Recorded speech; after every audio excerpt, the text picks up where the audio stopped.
공공지원 사업을 통해서 창호를 교체를 하면 많은 장점들이 있는데요. 그 많은 장점 중에 한 가지를 꼽으라면 품질 보증을 받을 수 있다는 겁니다.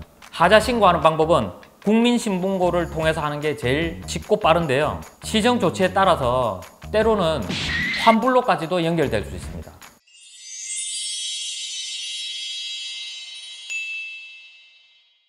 반갑습니다. PNS창호 남희석입니다.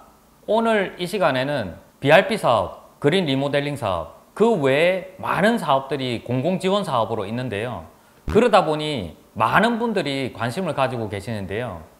하지만 그 공공지원을 받아서 설치한 그 창이 요구되는 성능을 정확하게 충족하는지는 고객님들이 확인이 되지 않는 상황인데요. 그럼 쉽고 빠르게 어떻게 확인할 수 있는지 설명드리도록 하겠습니다. 공공지원 사업을 통해서 창호를 교체를 하면 많은 장점들이 있는데요. 그 많은 장점 중에 한 가지를 꼽으라면 품질 보증을 받을 수 있다는 겁니다.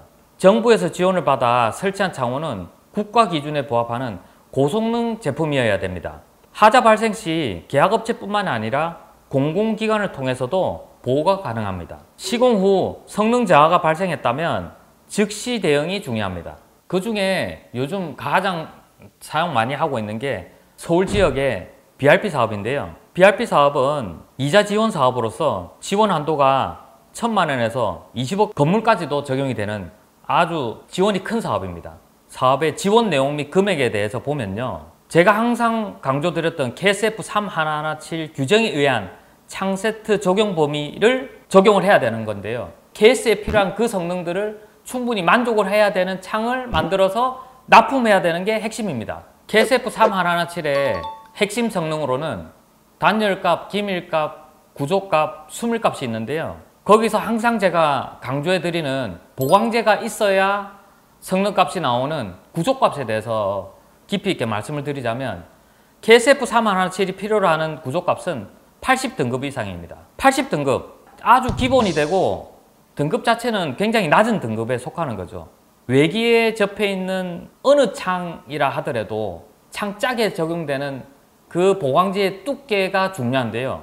그 두께가 최소한 1.2T 이상의 두께의 보강제를 창짝 끝단까지 넣는 게 핵심입니다.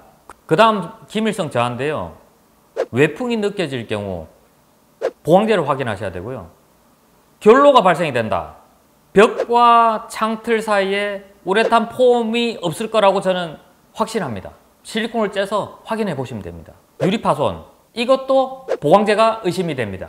보강제가 없어서 창짝에 견고함이 없어서 약한 바람에도 덜컹덜컹 거리다 보면 유리가 파손이 가겠죠. 그 다음으로 프레임이 뒤틀림인데요. 이것 또한 보강제가 의심이 됩니다.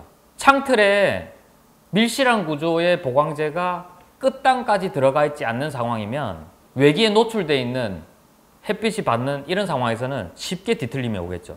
그 다음은 작동 불량인데요. 이건 말할 것도 없습니다. 잘 자치던 창이 어느 날 자치지 않고 락이 걸리지 않는 상황이라면 저는 1번으로 보강제를 의심합니다.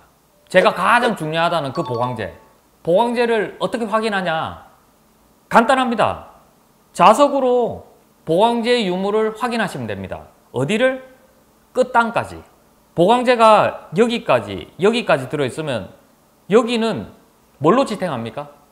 그래서 끝까지 확인하는 게 무엇보다 중요하다고 말씀드리는 겁니다. 이 보강제가 끝까지 들어있지 않으면 제가 앞에 설명드렸던 KSF 3117 80등급 나올 수가 없습니다.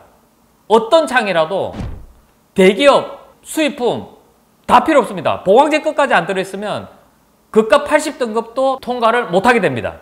공공지원 사업을 통해서 창이 설치되어 있는 창들, 지금이라도 자석을 들고 끝단까지 체크해 보세요. 만약 안 들어있다? 불량품입니다.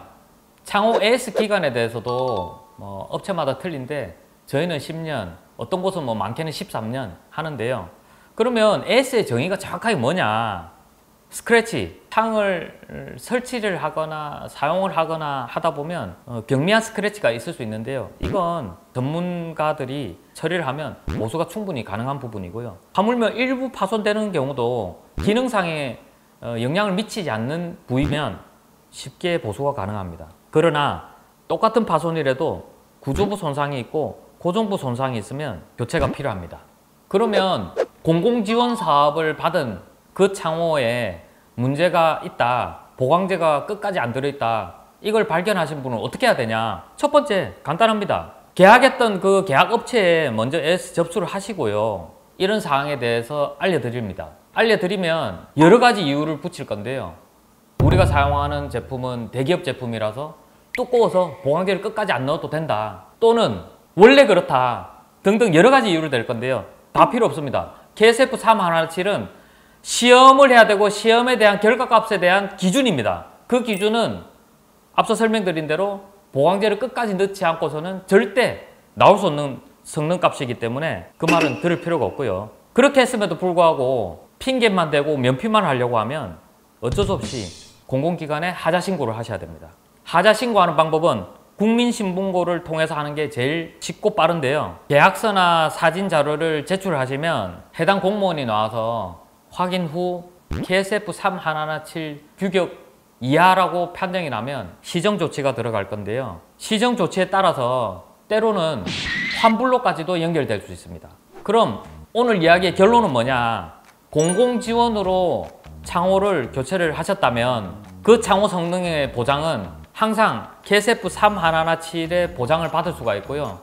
KSF-3117의 규정들만 지켜진다면 여러분이 필요로 하는 그 단열값들이 오랫동안 지속이 될 겁니다. 그럼 뭐다? 보강제 유무가 관건이다. 그러면 자석을 밑단 끝까지 붙여보세요. 오늘 영상은 여기까지 하겠습니다.